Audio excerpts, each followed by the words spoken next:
Welcome back to The Remedy. I'm your host, Dr. Rani Whitfield, family physician, entrepreneur, DJ, and someone who believes that real health isn't a highlight reel, it's a daily decision.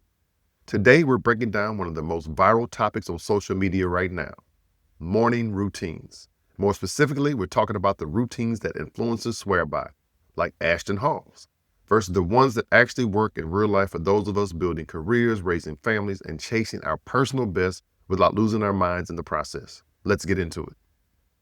If you haven't seen Ashton Hall on your timeline yet, let me paint you a picture.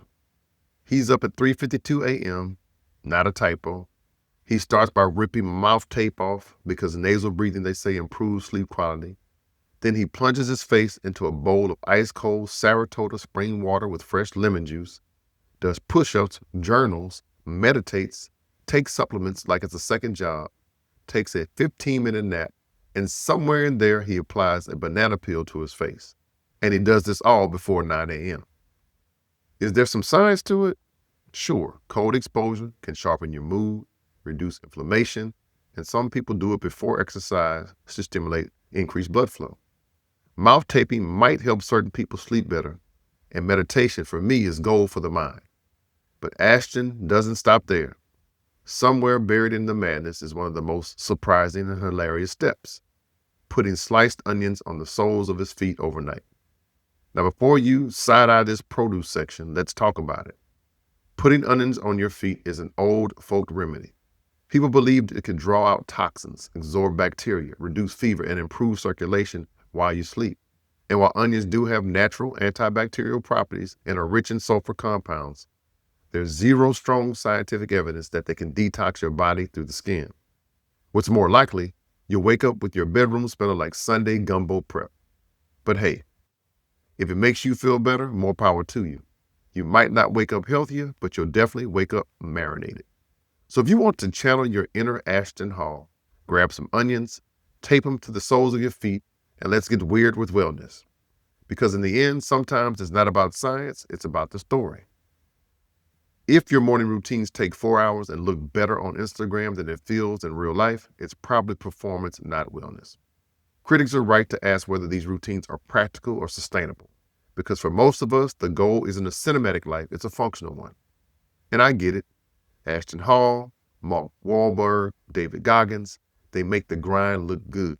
They make discipline look sexy. But most people listening to this, including me, aren't waking up at 3:52 a.m. to flex discipline on camera. We're waking up early because we have real work to do. Between my career as a physician, a husband, growing businessman, public speaking engagements, and being a father to a son who's in 3 sports at any given time: basketball, swimming, martial arts, plus training together, studying, reading, coaching when I can.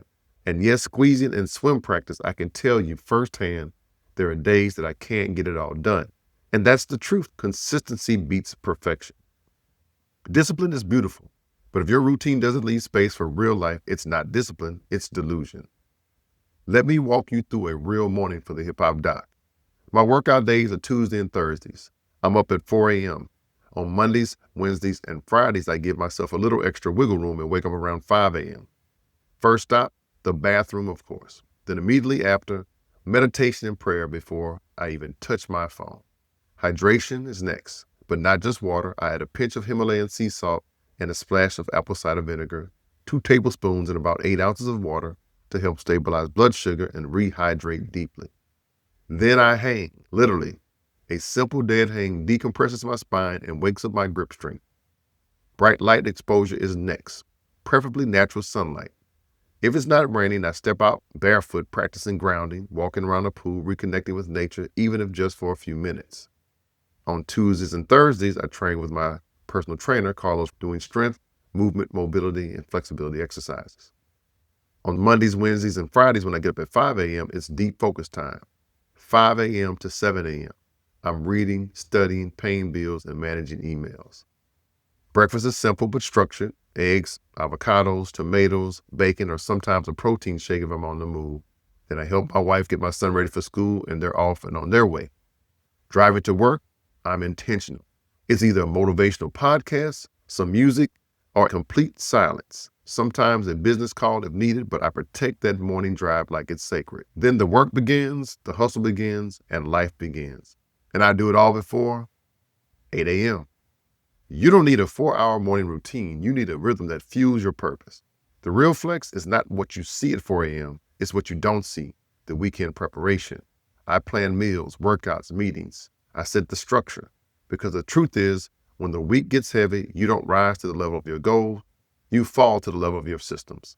And the system only works because of support.